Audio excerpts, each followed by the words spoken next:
Hello, I'm Dr. Thorne. I've practiced internal medicine for over 2 decades.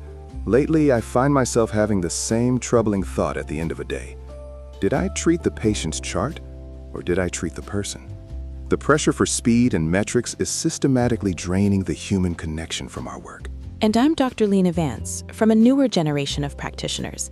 I agree with the diagnosis, Dr. Thorne, but I believe the treatment isn't a return to a romanticized past.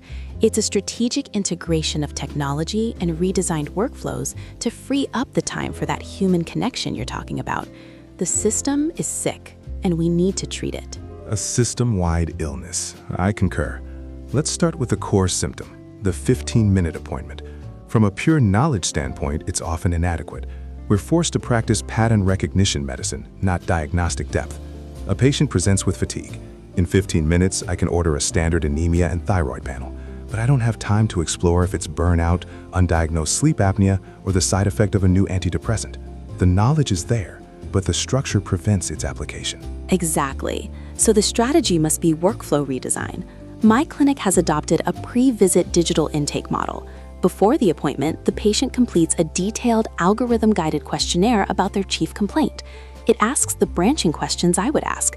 By the time they walk in, I have a synthesized summary, potential differentials flagged, and relevant guidelines pulled up.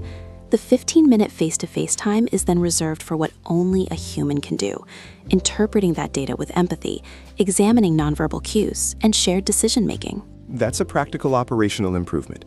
It uses tech as a scribe and a first-pass filter. My concern is it still places the cognitive burden of synthesis squarely on you, the doctor, just before the visit. What about the knowledge burden of staying current? The sheer volume of new studies, guidelines, and drug interactions is cognitively impossible to manage perfectly. And that's where the second strategy comes in, embedded clinical decision support, but done right.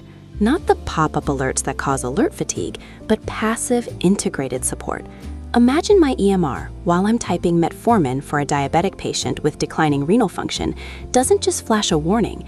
It automatically calculates the eGFR from last week's lab, highlights the relevant guideline excerpt on dose adjustment, and suggests the appropriate alternative SGLT2 inhibitor with its cardiorenal benefits. It becomes a knowledge partner, not a nag. I like that. Shifting from interruption to augmentation. But knowledge and time are one thing. The decisive factor in outcomes, especially in chronic disease, is often therapeutic alliance, the patient's trust and engagement. We lose that when we're staring at a screen. My proposed strategy is a structural one, the team-based, longitudinally coordinated care model. We shift from I, the doctor, to we, the care team. Please elaborate on the tactic. For a patient with congestive heart failure, I am the lead but not the sole point of contact.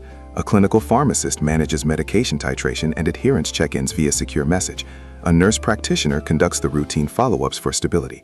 A social worker or community health worker addresses barriers to healthy food or transportation. My focused, high-value time with the patient is for major decision points and deepening trust. This isn't just delegation, it's leveraging distinct skill sets within a coordinated system. It improves outcomes and prevents my burnout. That's a powerful model. It addresses the whole patient in a practical way. To support that team, we need the final strategic pillar, redefining the metric of success. The system pays for procedures and visits.